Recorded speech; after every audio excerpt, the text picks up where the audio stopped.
I have no idea what's going to happen on these slides. I put them together a week ago. I was traveling.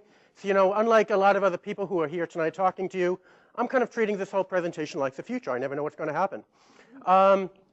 So kind of my background here is I grew up reading a lot of books when I was younger. I was reading C.S. Lewis, Chronicles of Narnia, anyone?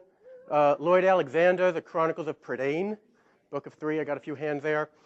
And, you know, it kind of introduced me to science fiction and to fantasy, right? Fantasy and sci-fi. Now, when I think about the future is here or is it, what is it?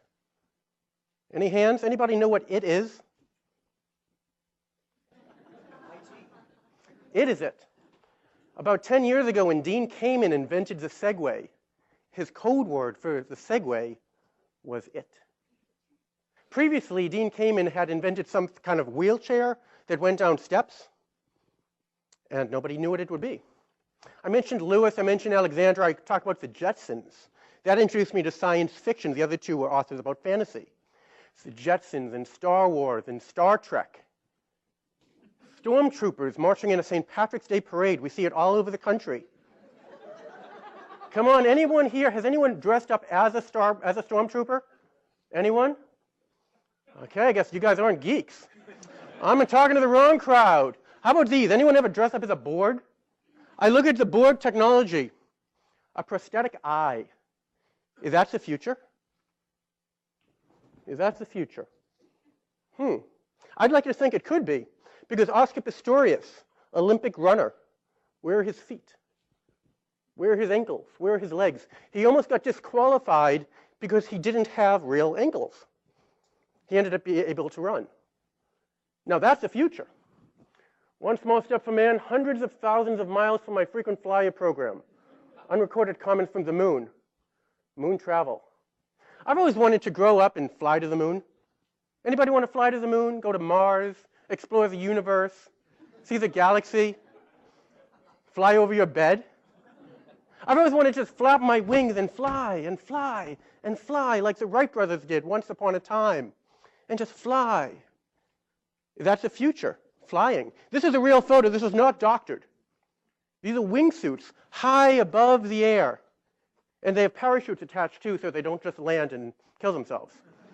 But I think this is in Japan. This is cool. And here, this transition, is this a flying car? Or is this a plane that drives? This is the future. It is here. Dean Kamen told us it's here. You know, we've seen that the progression of technology from these big VAX servers. When I was in college, I was programming on a VAX machine, to the technology over time to a small processor you can fit in your hand. So the future has changed. The future is here. Or is it? Smell-o-vision. Smell-o-vision is here. It's not a fantasy. These are two folks from a 1930s film, and they invented a machine that injected fumes from the film into the movie theater. How about wristwatches? Anybody have a Casio wristwatch, one of those rubber things with calculators on it? In the control room we have one. We have two of them. And back in the 80s, back in the 1980s, there was a plan to take all of the wristwatches and use satellites so everyone could talk to each other like Captain Kirk. Buckminster Fuller created the idea of a bubble around a city, a geodesic dome. This has yet to happen. This is the future. It's not here yet.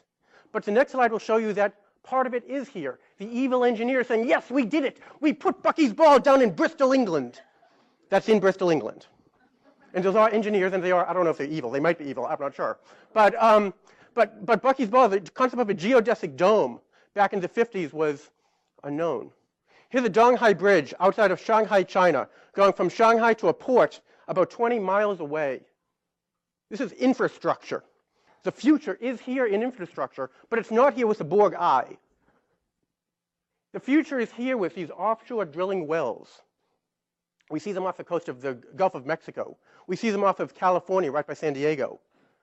This is like a living city in the ocean, which makes you wonder, what could happen next? This is an artist diagram. Some folks out of MIT are working with some other folks around the world to create a living city, kind of the stuff that Buckminster Fuller designed back in the 60s. The future is almost here. We have the wells, but we don't have this. So I don't know about you. I'm just going to hitchhike, and I'm going to wait for the future. I'm going to wait for the Borg technology. I'm going to wait for the prosthetic eye. I'm going to wait for the flying car. Maybe it's a driving plane. And I'm going to wait with some of you guys, with a guy in the control booth with the wristwatches. You know, live long and prosper. I can only do this hand. I can't do this hand. But you know, here's all my credits, and thanks a lot. I hope you learned something about it, whatever it is.